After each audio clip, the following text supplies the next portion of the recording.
what the soul must forget before entering a new body. Close your eyes for a moment. Imagine standing at a threshold you've crossed 1,000 times before, though you have no memory of it. Behind you stretches infinity, a vast, luminous expanse where you are known completely, loved unconditionally, where every question you've ever asked has already been answered. Ahead of you lies a doorway, shimmering and uncertain, beyond which waits a world of flesh and forgetting. You are radiant here, whole. You remember everything, every lifetime you've lived, every soul you've loved across the ages, every lesson learned in dimensions beyond name. You are not afraid. You are not small. You are vast and ancient and impossibly tender. And yet, to step through that doorway, you must agree to something that seems unthinkable. You must forget. Not just the details, not just the faces of those who wait for you on the other side, or the reasons you chose the life that's about to begin. You must forget everything.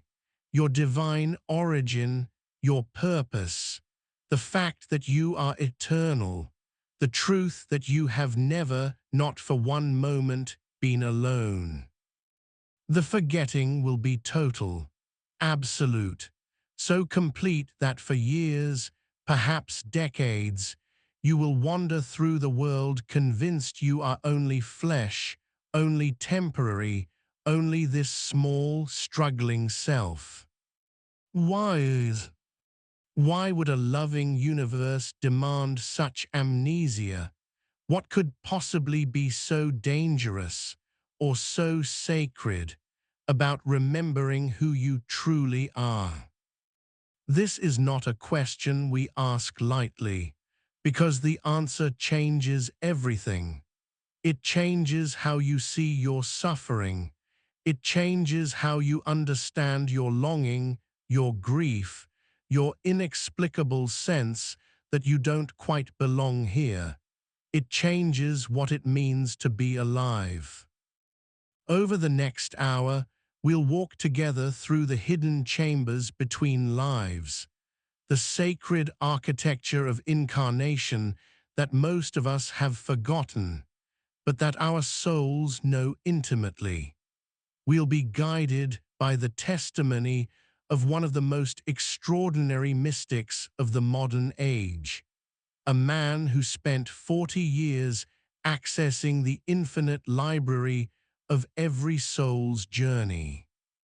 This isn't about death, though we'll speak of it. This is about you, right now, in this moment, understanding why you feel the way you do, why you've always felt like you're searching for something you can't name, why certain people feel like home before you've spoken a word, why your heart sometimes aches with a homesickness that has no earthly address. The truth is, you are homesick, and the home you're longing for isn't a place you left behind in this life. It's a state of being you agreed to forget. Let's remember together. For over 40 years, in a modest house in Virginia Beach, something impossible happened every day. A man would lie down on a simple couch, loosen his tie, fold his hands across his chest, and close his eyes.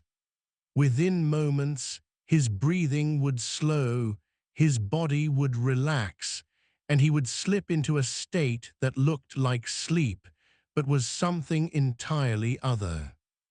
And then he would begin to speak. Not in his own voice exactly, not with his own knowledge. He would speak of things he had no way of knowing, medical conditions he'd never studied, past lives he'd never lived, cosmic laws he'd never been taught. He would diagnose illnesses with startling accuracy, prescribe treatments that doctors confirmed worked, and describe the journey of the soul with such specificity and consistency that over 14,000 of these sessions were carefully documented, studied, and preserved. His name was Edgar Cayce, and though he lived as a humble photographer with an 8th-grade education, he became known as the Sleeping Prophet, a man who, in trance, could access what he called the Akashic Records, the memory of God, the infinite library where every soul's journey is written. Cayce didn't choose this gift, it chose him. As a child, he would sleep with books under his pillow and wake knowing their contents.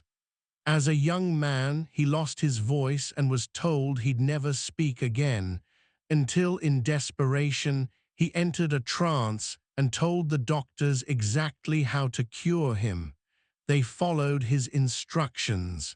His voice returned, and from that moment on, the gift would not leave him. He could have used it for fame, for fortune, for power. Instead, he used it for healing, for understanding, for offering humanity a glimpse into the hidden architecture of existence. And what he saw there, in those deep trances, accessing the records, was nothing less than the soul's complete journey through death, rebirth, and the sacred passage between. He described it not as theory, but as direct observation, as testimony. He spoke of counsels and guides, of life reviews and karmic patterns, of the moment when the soul chooses to return and the veil that must descend before it can enter a new body. He spoke of why we forget, and what he revealed changes everything we think we know about birth, memory, and why we struggle so deeply to remember who we are. Because according to Cayce and the thousands of readings that confirmed it again and again, the forgetting is not an accident. It's not a flaw in the system. It's not a cruel trick played by an indifferent universe. The forgetting is the whole point. Let's be clear about something from the beginning. When you die, you don't vanish. You awaken. Death is not the end of consciousness. It's the end of limitation. The moment your last breath leaves your body, the soul, which has always been there, watching patiently through your eyes, is finally, gloriously free. And what follows is not chaos. It's not darkness. It's not judgment by some external authority deciding your worth. What follows is a sequence, a sacred architecture that every soul moves through, guided by love, held by wisdom, preparing for the choice that comes next. Edgar Cayce described this sequence with remarkable consistency across thousands of readings.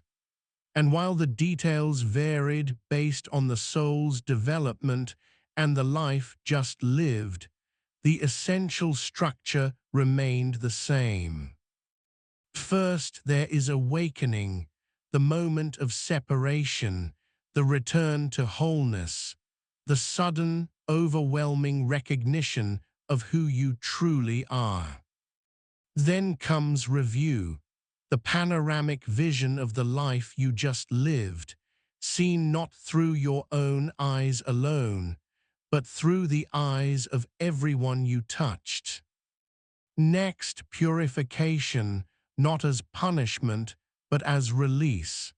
the shedding of patterns, beliefs, and energies that no longer serve, the clearing of the soul's field so it can see clearly.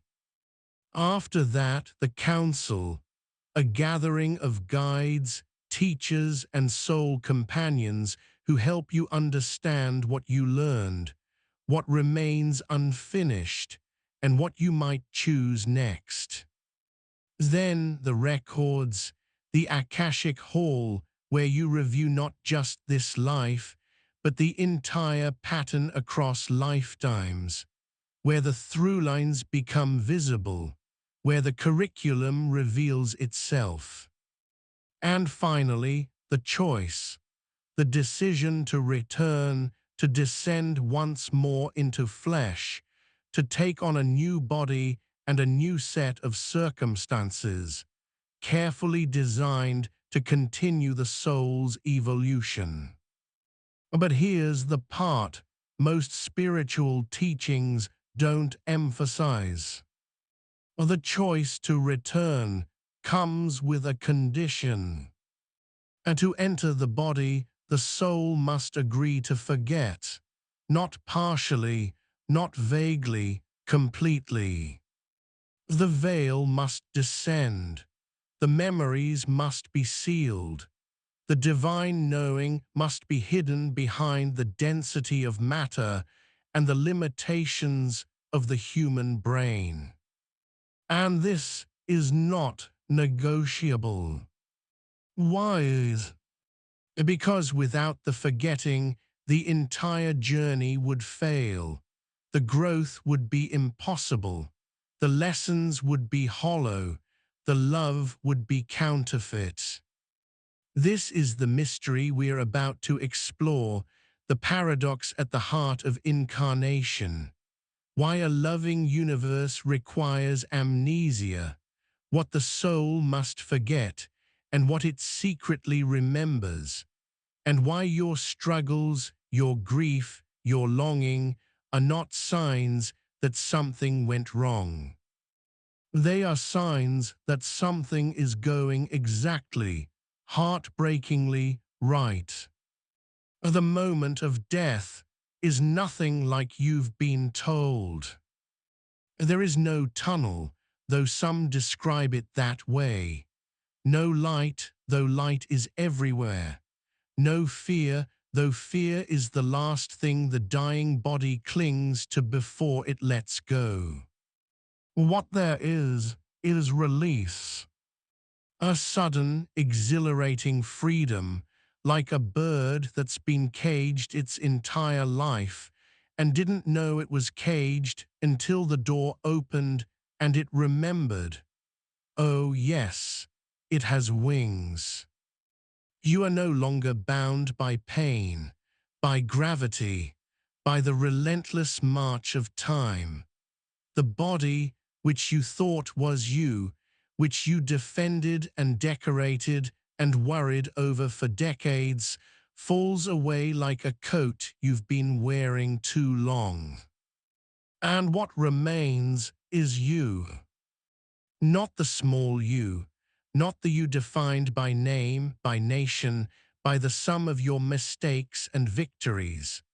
The real you, the eternal you, the you that has always been watching through your eyes, whispering through your heart, trying so hard to remind you that you are more than this. For the first time in years, perhaps lifetimes, you see yourself clearly. You are light, you are awareness, you are love made conscious. You are vast, and in that vastness, you are not alone. They come to you immediately, the guides, the companions, the souls who have walked with you across eternity. Some you recognize instantly, even though you have no memory of them from the life you just left. Others feel like strangers, but their presence is so gentle, so familiar, that you realize with a start, they've been with you all along.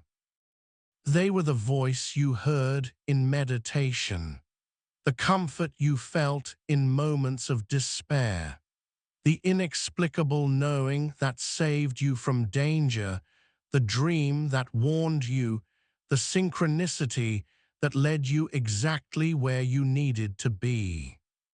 You were never alone. You were never abandoned.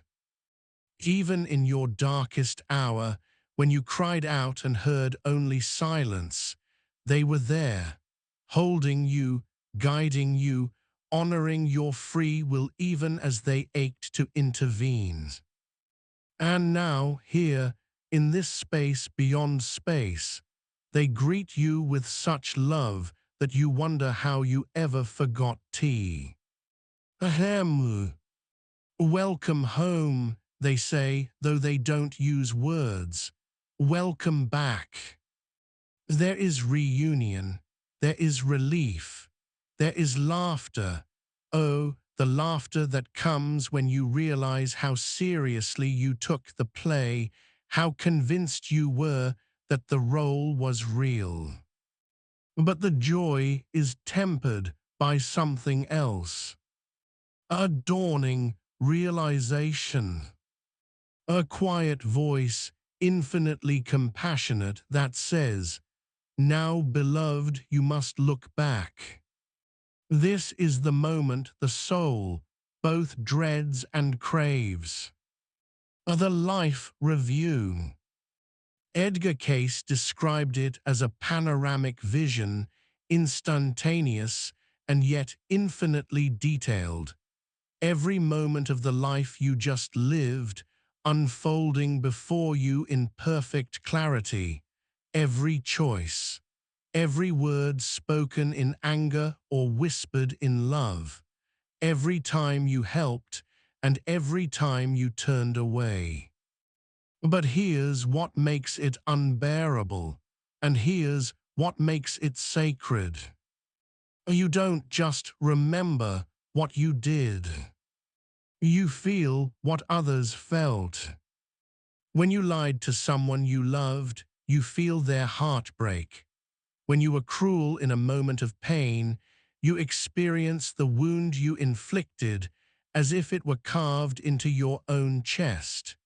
When you walked past the homeless man without meeting his eyes, you feel his invisible ache, his desperate hope that someone, anyone, would see him as human. This is not punishment.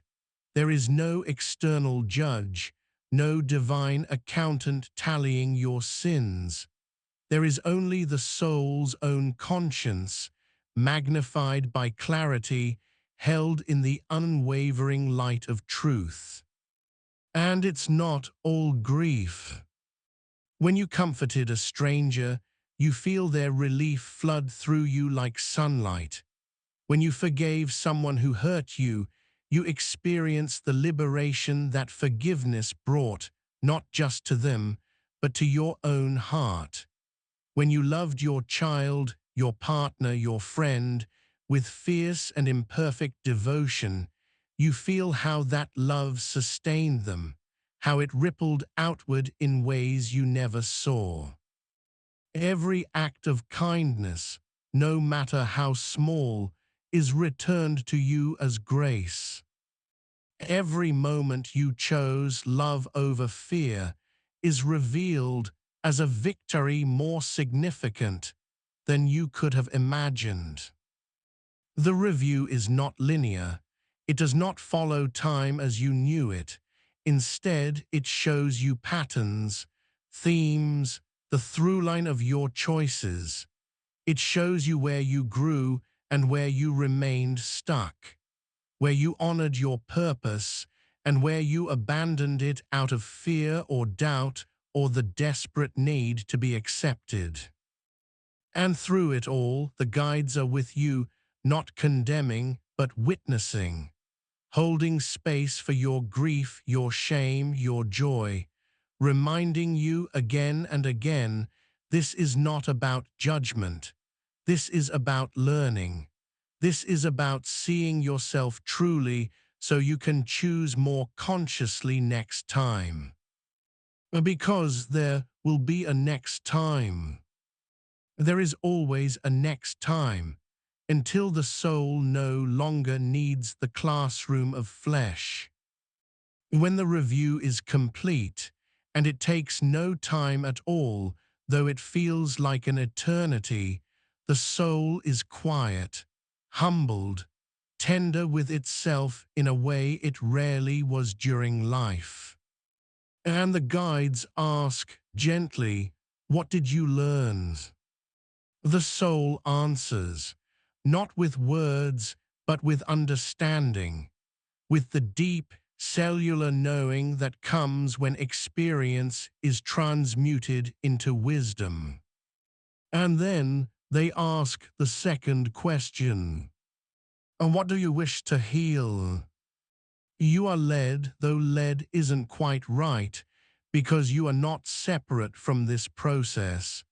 You are participating in it, co-creating it, into a space that can only be described as radiant stillness. It is not a place, it is a frequency.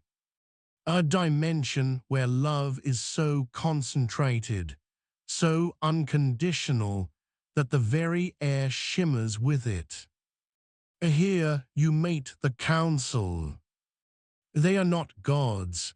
They are not distant, robed figures sitting in judgment. They are beings of profound wisdom, vibrating at frequencies of consciousness far beyond what the human mind can comprehend, and yet you recognize them. Some are teachers you've had across lifetimes. Some are aspects of your own higher self, evolved and luminous. Some are soul family, companions who incarnate alongside you, lifetime after lifetime, playing different roles in the eternal dance of growth and love.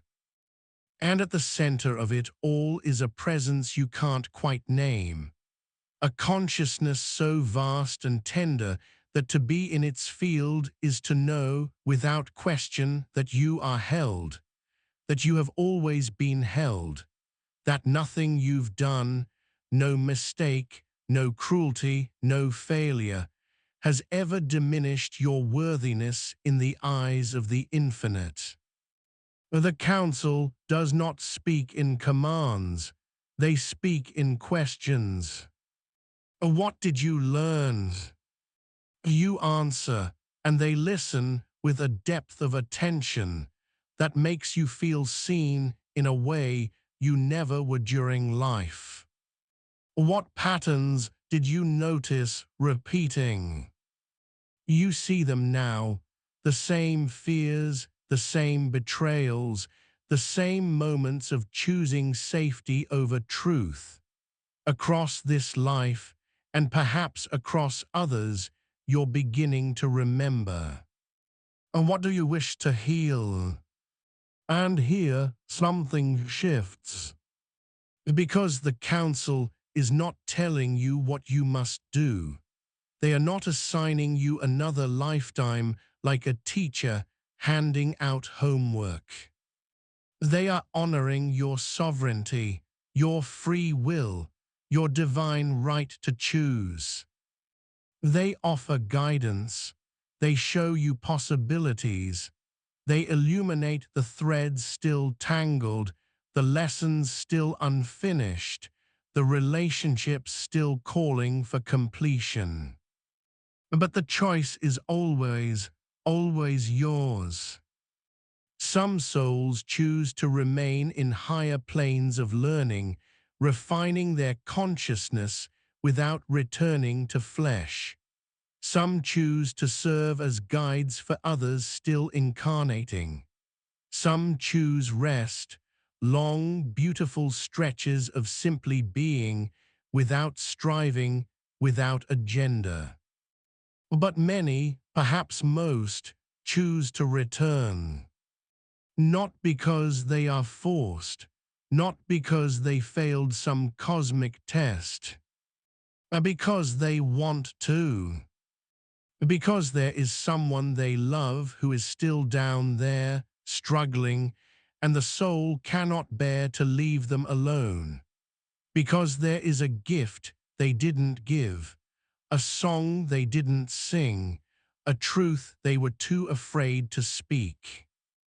Because the soul, in its infinite compassion, volunteers for another round of forgetting so it can remember differently, through experience, through relationship, through the alchemy of love made flesh.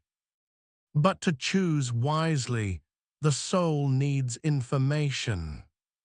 And so they take you to the Hall of Records. Edgar Cayce called it the Book of Life.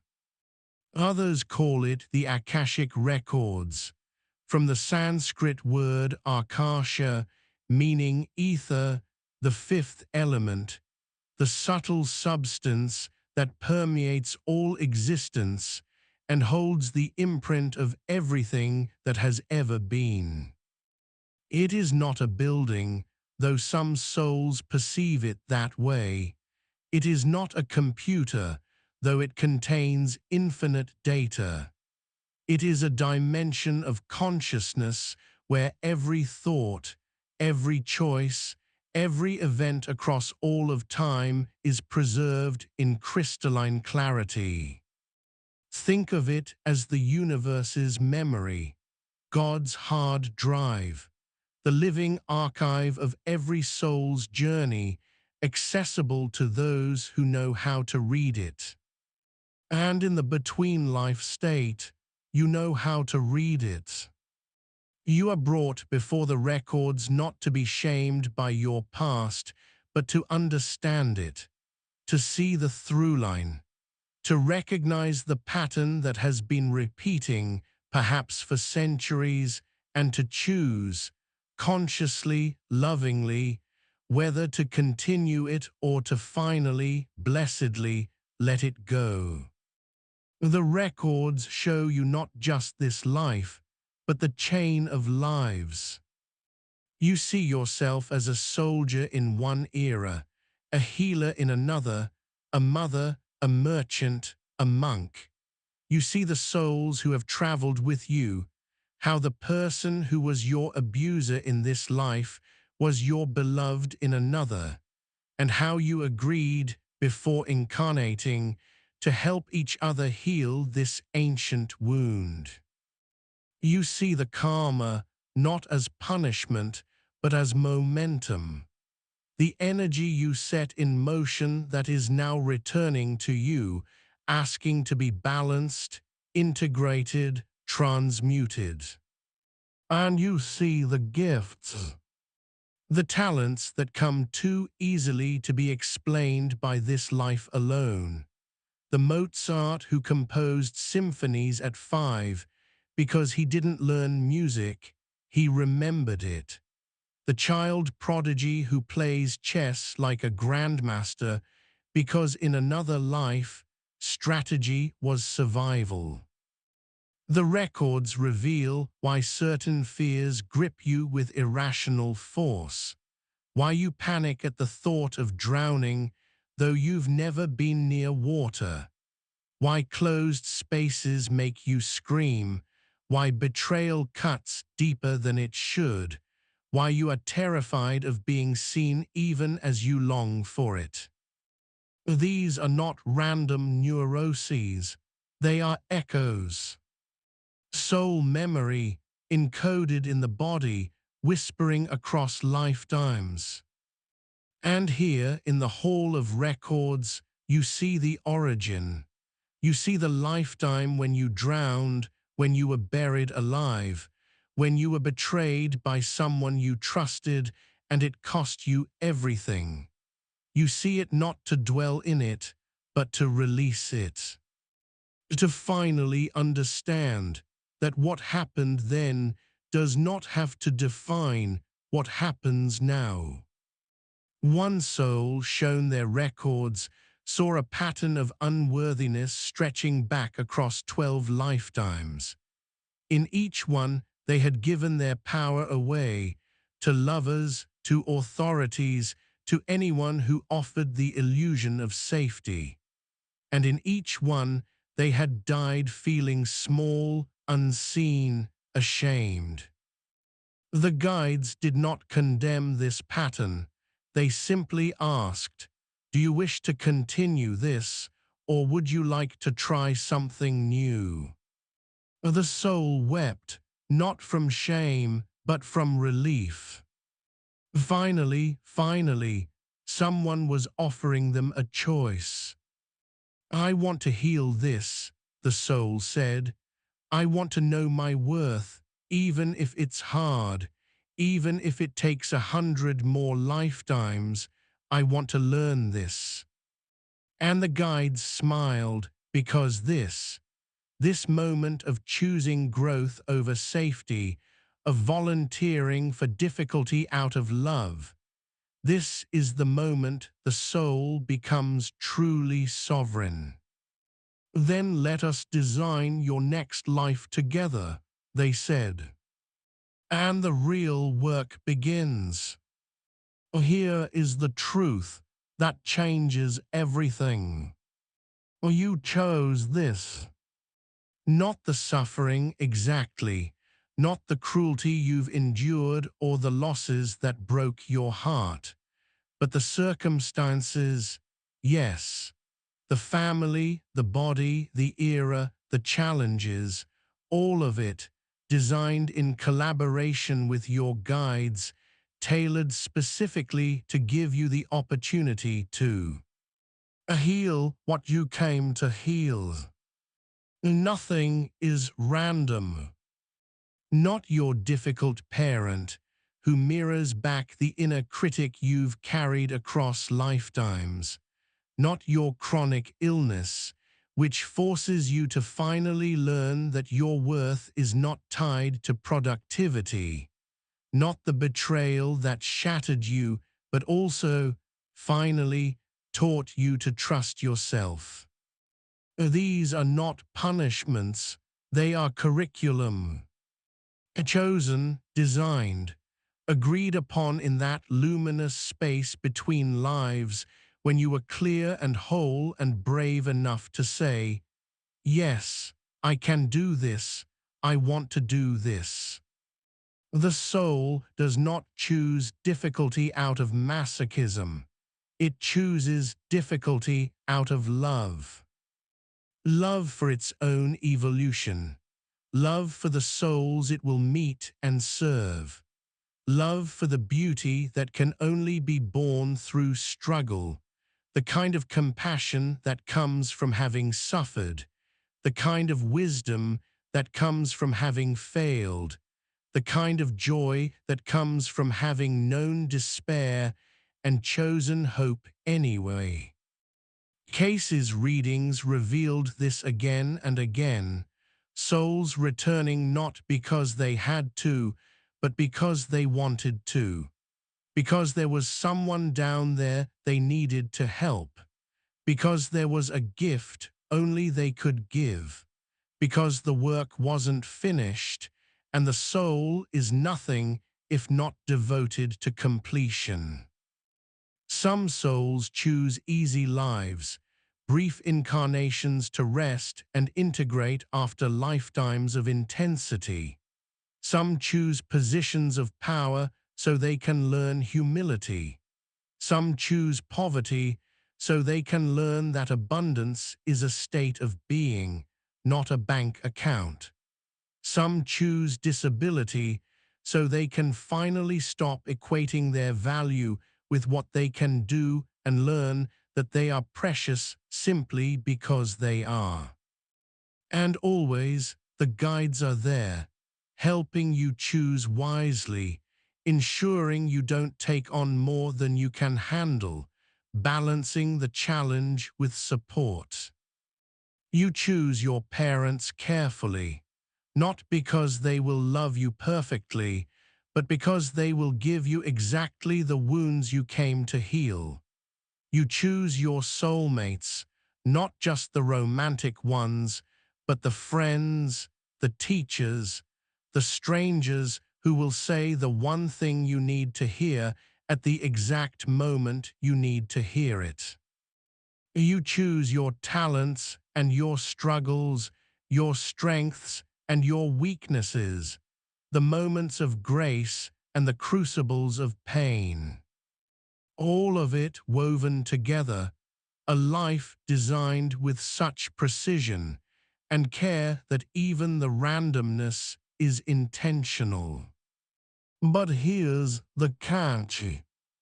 For this to work, for the growth to be real, for the choices to matter, you cannot remember any of it.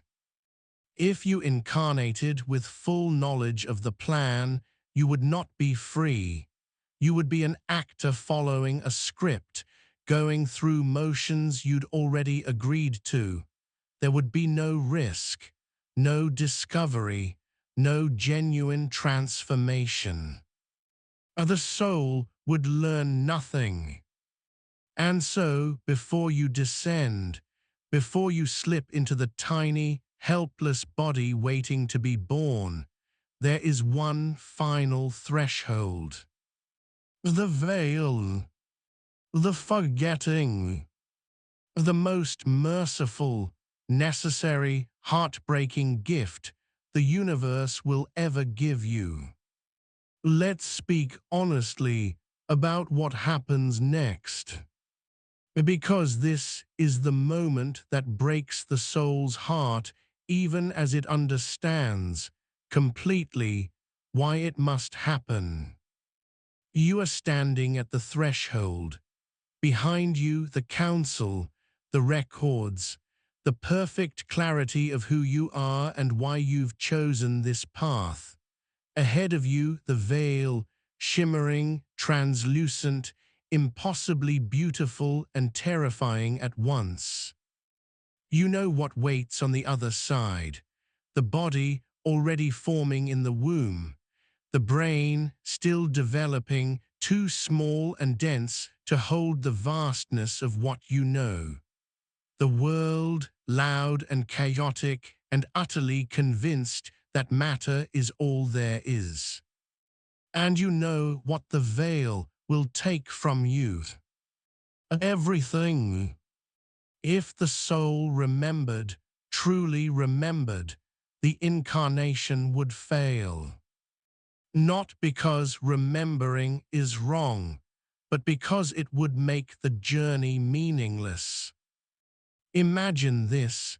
You incarnate with full knowledge that you are eternal, that death is an illusion, that every person you meet is a soul playing a role in your curriculum and you in theirs, that suffering is temporary and serves a purpose. What would you risk? What would you genuinely fear? How could you experience loss or heartbreak or the exquisite vulnerability of loving someone without knowing whether they'll stay? You couldn't. You would move through life like a tourist in a foreign country, observing but never fully present, participating but never truly invested. And the lessons, the deep cellular transformations that can only happen through authentic experience, would remain forever out of reach. This is the first reason the veil is necessary. Free will requires authentic choice. You cannot choose love over fear if you remember that fear is an illusion. You cannot choose courage if you remember you are invincible. You cannot choose forgiveness if you remember the person who hurt you is just another soul playing their part in your growth. For choice to be real, the stakes must feel real. The second reason is even more compassionate. Protection from overwhelm. The human brain is a miracle, but it is small, finite.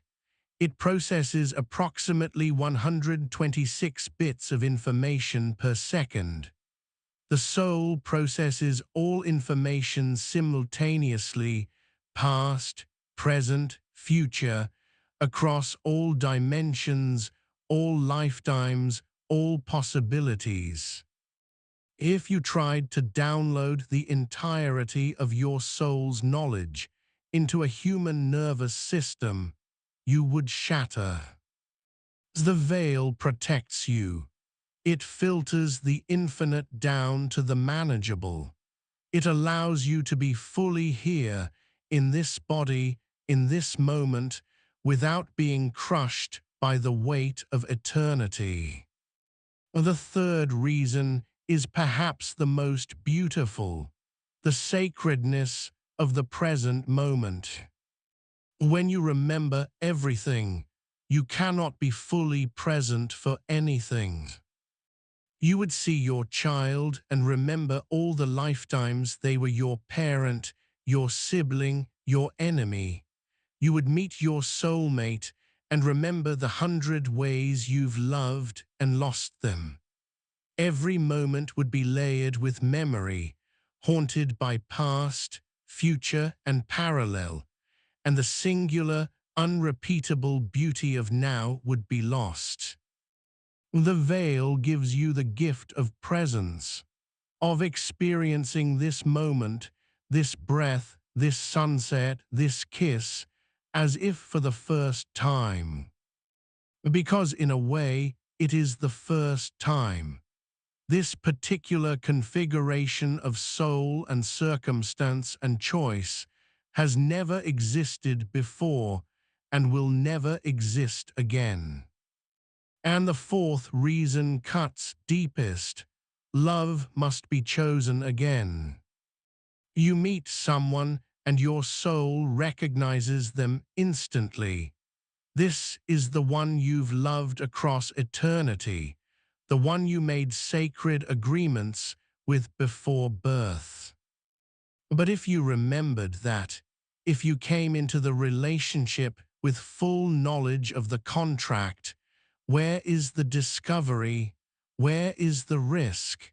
Where is the breathtaking moment when you choose them, not because you're supposed to, but because you want to? Love means nothing if it's obligatory. It only becomes real when it's chosen freely, again and again, in the face of uncertainty. And so the veil descends. The soul stands at the threshold, tears streaming down its luminous face, not from sadness, but from the weight of what it's about to do. The guides gather close. They whisper the final blessing, "We will be with you. You will not remember us, but we will never leave. And when the time is right, we will send you signs, dreams, synchronicities, moments when the veil thins and you feel us, even if you cannot see." The soul nods, it understands, and it whispers to itself the last words it will speak in clarity before the forgetting begins. "I will find you again. Even if I don't remember, I will feel you. I will know love when I see it. I will recognize beauty. I will hear the calls. And one day, when this life is done, I will stand here again and understand why this was worth it." Then it steps through and forgets. Let's be specific about what the soul loses. Because the forgetting is not vague. It is surgical, complete, and heartbreakingly thorough.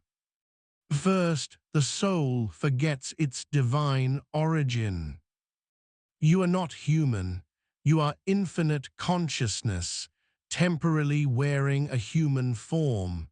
You are light made flesh, eternity playing at time, God experiencing itself through the lens of limitation. But you won't remember that. Instead, you will wake up in a body and believe that's all you are. Skin and bone, temporary, fragile, separate from everything else.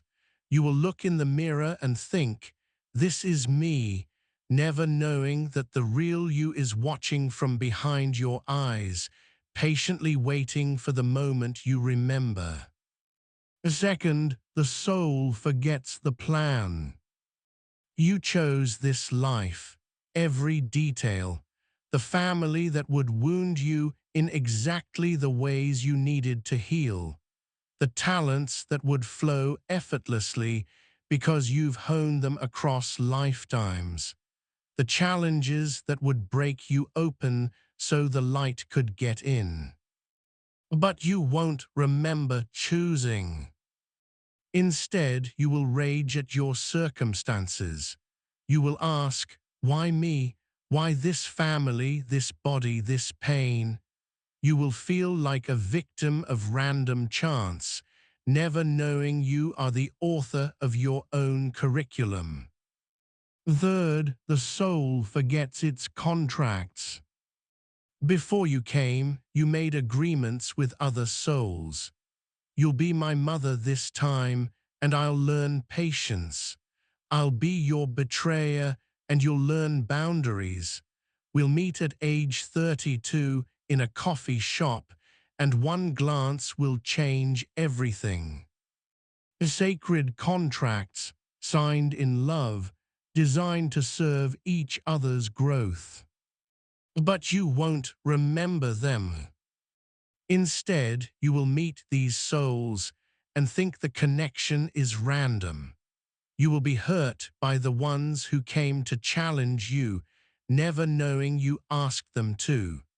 You will fall in love with the ones who came to awaken you, never knowing you've loved them 1,000 times before. Fourth, the soul forgets its past lives. You have been 1,000 people, lived in 100 eras, been rich and poor, powerful and powerless, kind and cruel. You carry within you the accumulated wisdom of all those journeys and the unresolved karma and the talents honed across centuries. But you won't remember any of it. Instead, you will encounter inexplicable fears, drowning, fire, betrayal, and wonder where they came from. You will have talents that seem to come from nowhere. You will meet people and feel like you've known them forever, but you won't know why. Fifth, the soul forgets the guides. You are never alone. There are beings of profound love walking beside you every moment, teachers, ancestors, aspects of your higher self. They whisper in your dreams. They send you signs. They arrange synchronicities to guide you back to your path when you've wandered. But you won't remember them. Instead, you will feel abandoned. You will cry out in your darkest moments and hear only silence, never knowing they are there, honoring your free will, aching to comfort you, but unable to intervene unless you ask. Sixth, the soul forgets that death is not an end. You are eternal. This life is one chapter in an infinite book. When it ends, you will simply turn the page. You will step out of the body like removing a coat and return to the fullness of who you are. But you won't remember that. Instead, you will fear death like its annihilation. You will grieve your loved ones as if they're gone forever. You will cling to life with desperate hands, never knowing that home is not a place you're trying to get back to, it's what you are. And seventh, the deepest erasure of all. The soul forgets the ultimate truth. That separation is illusion. That every soul is a thread in the same fabric, every being an expression of the same source. That when you hurt another, you hurt yourself. When you love another, you love yourself. That there is no other. Only God, experiencing itself through infinite eyes. But you won't remember. Instead, you will feel alone, cut off, disconnected from the web of love that holds you. You will build walls to protect yourself, never knowing the walls are keeping out the very connection you're starving for. The erasure is total, a complete, and it happens the moment you take your first breaths. But here's the secret the veil cannot quite conceal. Fragments remain. The veil is not absolute. It is translucent, not opaque. And certain things, certain truths so fundamental they are woven into the fabric of the soul itself, cannot be completely erased. They survive as echoes. Faint, fragile, easy to miss, but there, always there. You know things you were never taught. A child points to the sky and says, "That's where I came from." Another refuses to eat meat, though no one told them animals suffer. Another draws sacred geometry at age 4, patterns that appear in temples across the world, though they've never seen them. This is not imagination. This is memory. Soul-level knowing, leaking through the veil. You carry fears with no origin in this life. You've never drowned, but the thought of deep water fills you with primal terror. You've never been trapped, but closed spaces make you scream.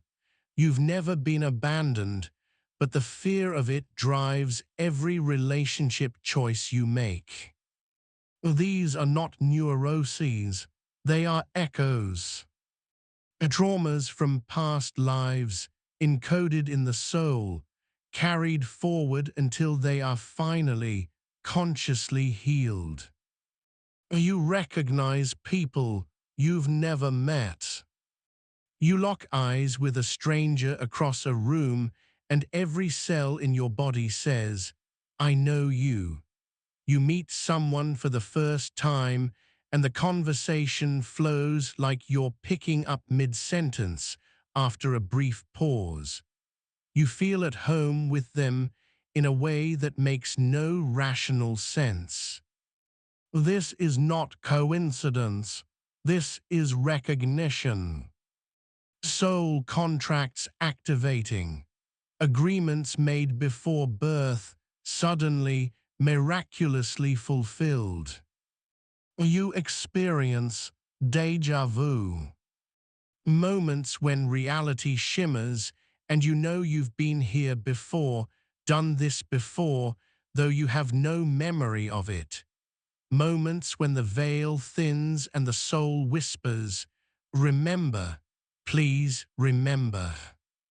This is not a glitch in the brain. This is the veil thinning. The soul reaching through the forgetting, trying to remind you. You possess talents that cannot be explained by this life. Mozart composing at 5. Ramanujan seeing mathematical theorems in dreams.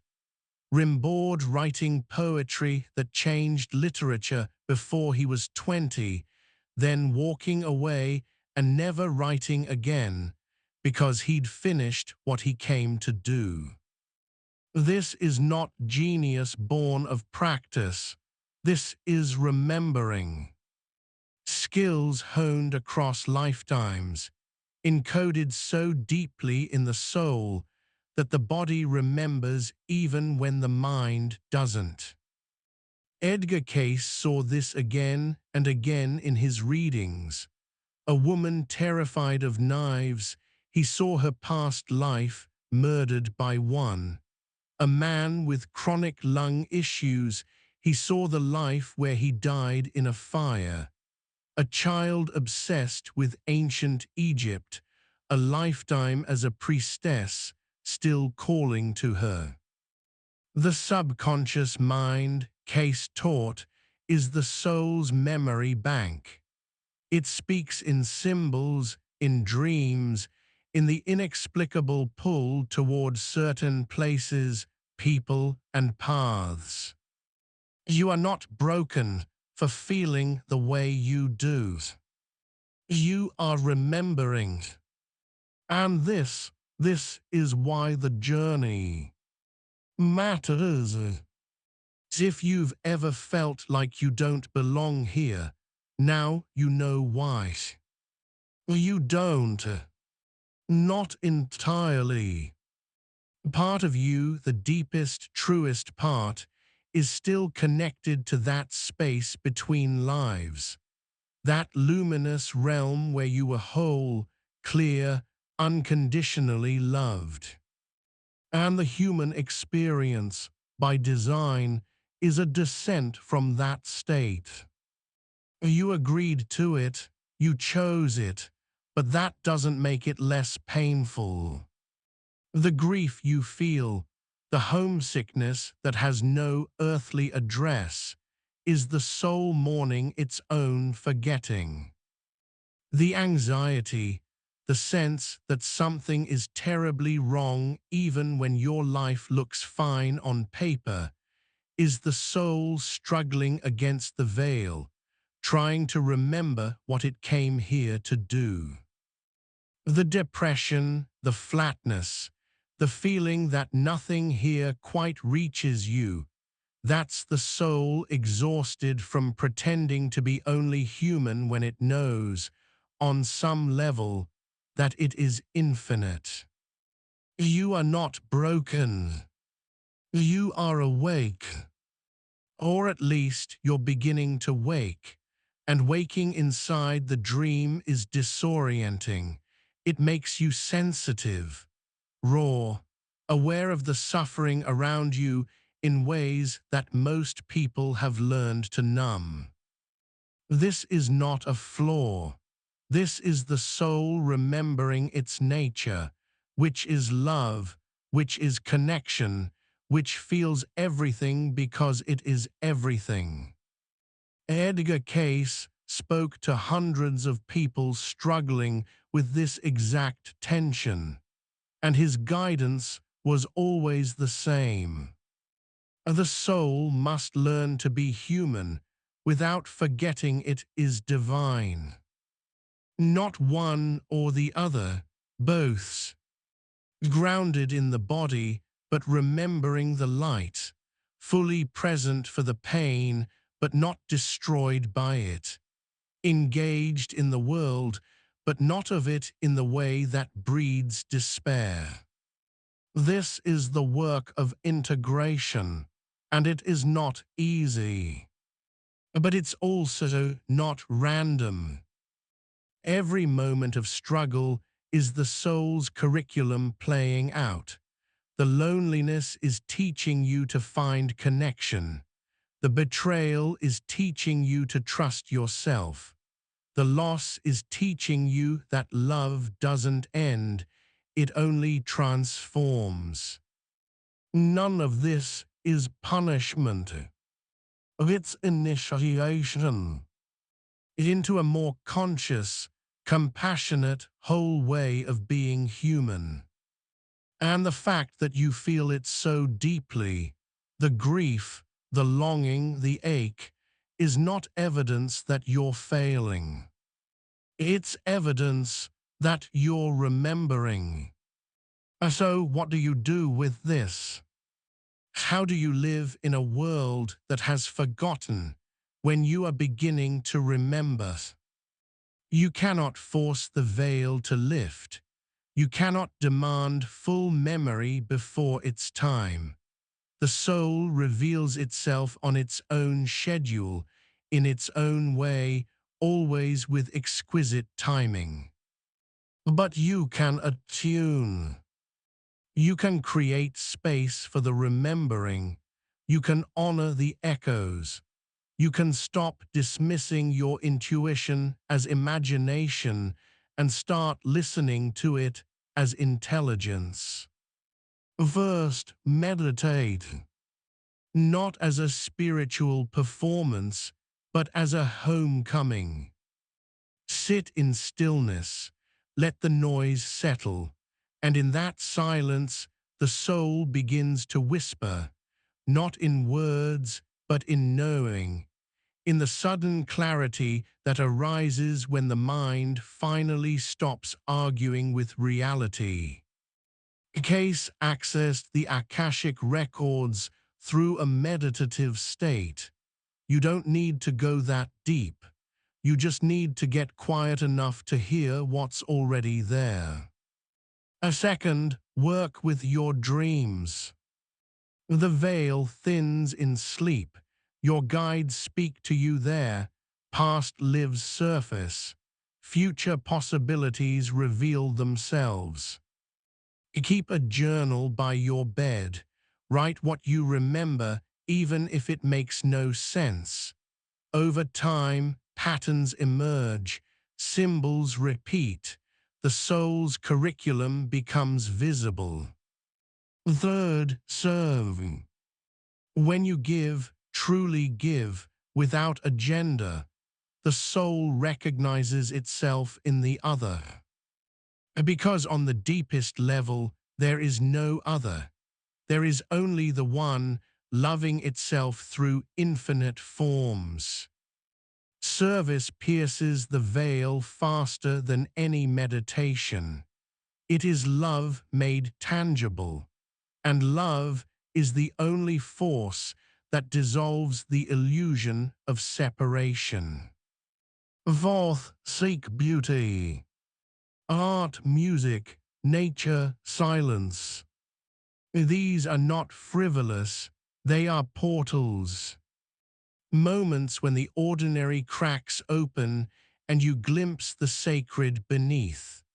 Moments when you remember, however briefly, that this world is not solid matter but condensed light, and you are that light, temporarily pretending to be dense. Fifth, love. Recklessly, imperfectly, without knowing how it will turn out. Because every act of love, no matter how small, no matter how imperfect, is the soul saying, I remember what I am, I remember why I came. Edgar Cayce's ultimate teaching, distilled across 14,000 readings, was simply this. The purpose of life is to know yourself to be yourself, yet one with God. Not to escape being human, not to transcend the body and float off into bliss. To be fully human, embodied, engaged, alive, while remembering the divinity that animates it all. You already have everything you need. The guides are with you, the curriculum is unfolding, the remembering is happening whether you feel it or not. Your only job is to trust the process, to be kind to yourself, to stop demanding that the journey look different than it does. And to remember when the pain feels unbearable. Well, you chose this, and you chose it out of love. If you have lost someone, listen closely. They are not gone. They are awake. The moment they took their last breath in that body, they returned to the fullness of who they are. The pain is over. The confusion is over.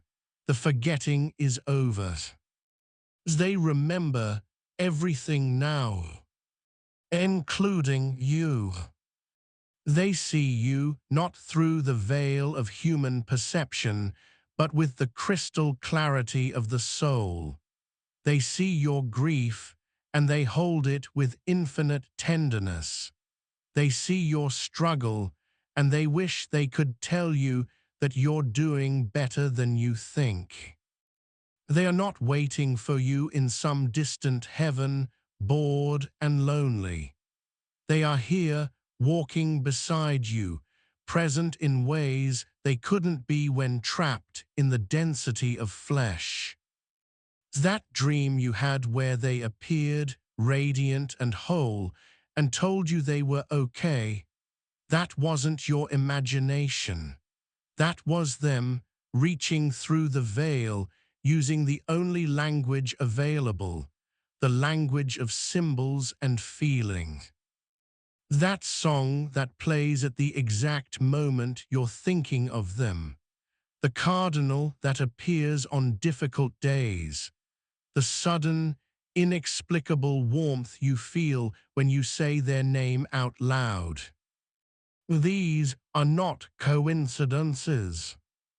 They are contact. The veil that hides them from you does not hide you from them.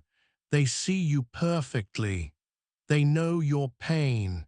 And if they could speak in a voice you could hear, they would say, I am not lost. I am home. And I am closer to you now than I ever was in flesh. You cannot see me, but I am here, in the stillness, in the moments when you stop trying so hard and simply feel. I am in every act of love you offer, because love is what I am now, no longer contained in a body, but free to flow wherever it's needed. Grieve me, please. It is your grief that keeps the connection alive, not your forgetting. But do not let grief become a prison. I am not in the grave. I am not gone. I am simply on the other side of a veil so thin that sometimes, if you're very quiet, you can feel me breathe. They have not left you. They have simply graduated. And one day, when your own life is complete, when your curriculum is finished, you will step through the veil and they will be waiting. Not with sadness, but with joy. Not asking why you took so long, but celebrating that you used the time well. And you will understand, in that moment, why the separation was necessary. Why the forgetting had to be total for the remembering to be real. And why love, your love, their love, the love that never ended even when death tried to sever it, was the whole point all along. One day you will stand where they stood, at the threshold between lives, reviewing the journey you're living right now. Close your eyes and imagine it for a moment. You have just died. The pain is over. The body, with all its limitations, has fallen away like a coat you've been wearing too long. And you are standing in that space of luminous clarity, looking back at the life you just lived. This life is the one you're living right now.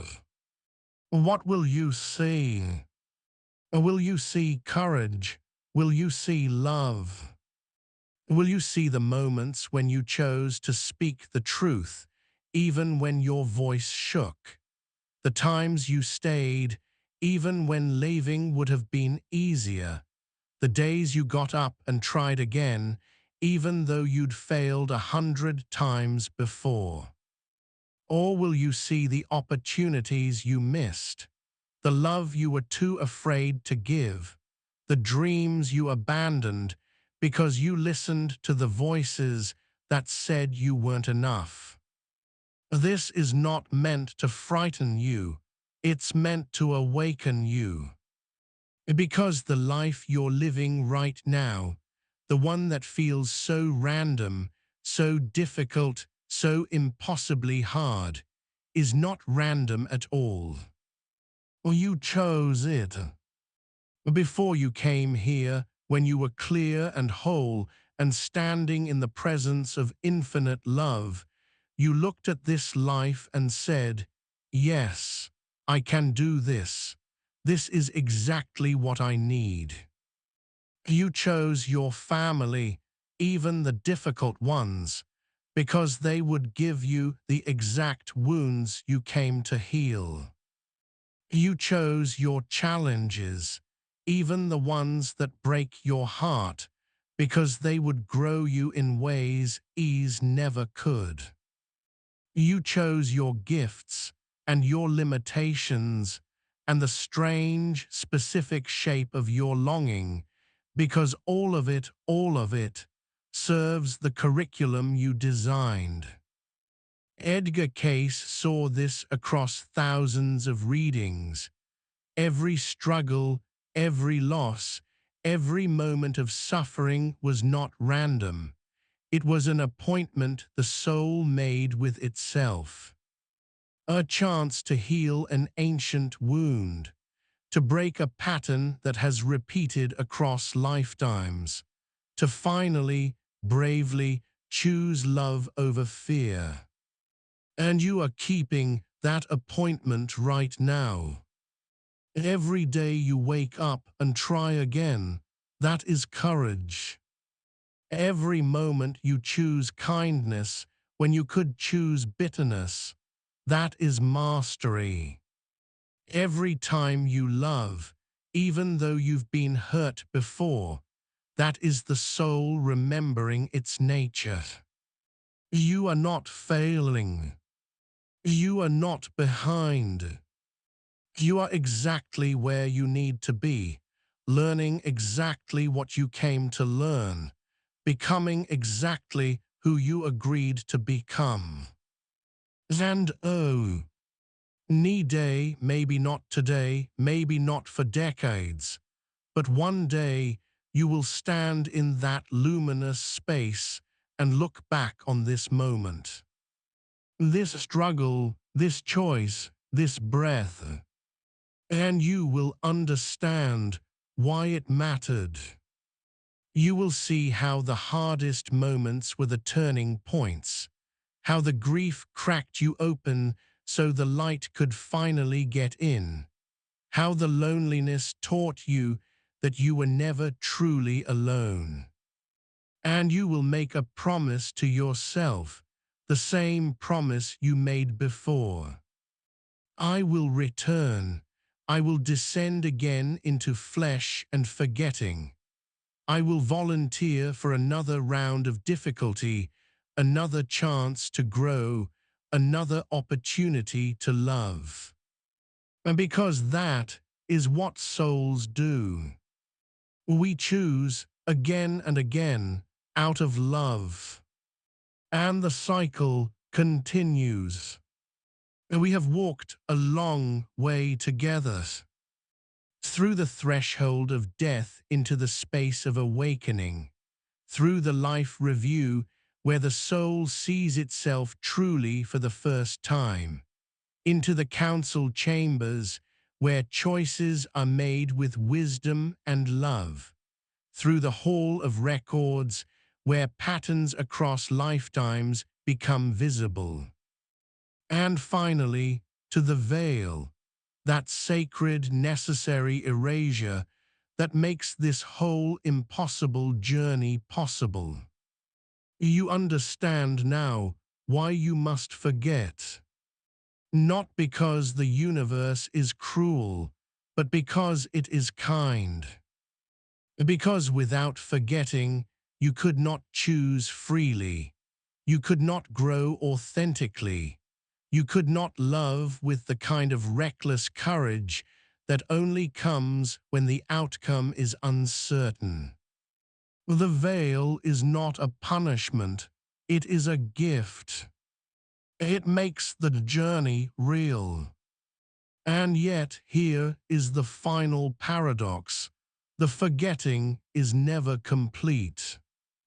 Fragments remain, echoes survive.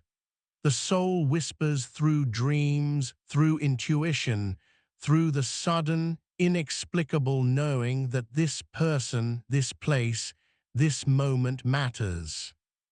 You are not as lost as you think.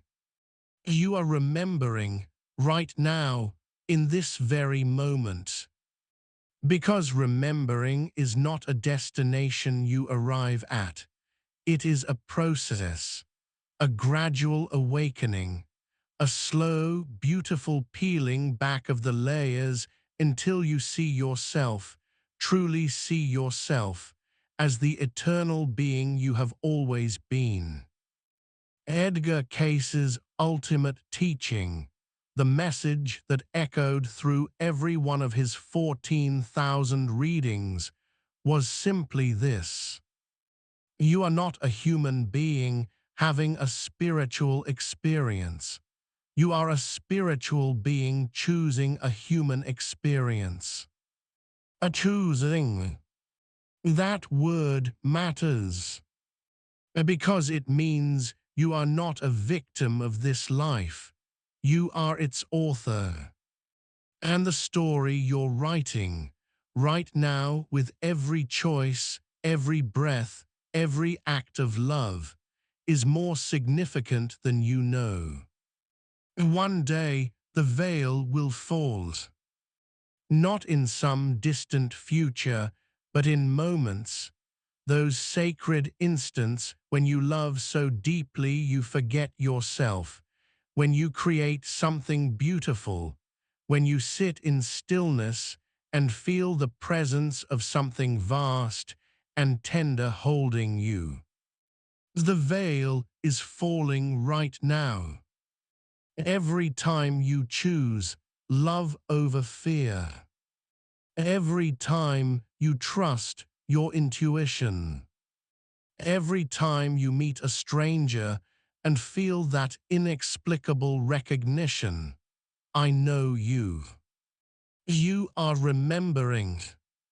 And you always have been. Because love, real love, soul-deep love, never forgets. It is woven into the fabric of who you are. It survived the veil. It survived the forgetting. It is the thread that connects you to everyone you've ever loved, across all lifetimes, across all dimensions. And one day, when this life is complete, when you cross that threshold one final time, you will stand in that space of perfect clarity, and you will understand why you chose this, why it was worth it, why the forgetting made the remembering so impossibly beautiful. And you will whisper to yourself the same words your soul whispered before you came. I will find you again. Even if I forget, I will feel you. I will know love when I see it. Until then, beloved, because that is what you are, whether you remember it or not. Until then, be gentle with yourself. And trust the process, honor the struggle, and know that every moment of this perfectly imperfect life is exactly what your soul chose. You are the traveler, you are the journey, and the awakening has already begun. If this resonated with something deep within you, something you can't quite name but know is true, then you are not alone. Thousands of souls are waking up to this truth right now, remembering, recognizing, returning to the awareness of who they've always been. Leave a comment below and tell me, have you ever experienced déjà vu so strong it shook you? Met someone and known them before speaking a word? Felt homesick for a place that doesn't exist on any map? These are not coincidences, they are rememberings. And I want to hear yours. If you found value in this journey, honor it with a like. Subscribe so we can continue exploring these mysteries together. Share it with someone who needs to hear it, someone who feels lost, who's forgotten why they're here, who needs to remember they are not alone. And if you want to go deeper, into the Akashic Records, into past lives, into the architecture of the soul, I've created a series of videos that will guide you there. Thank you for trusting me with this hour. Thank you for honoring your soul's journey. And may you remember, gently, beautifully, in your own perfect time, the eternal truth you agreed to forget. You are love. You have always been love. And you always will be.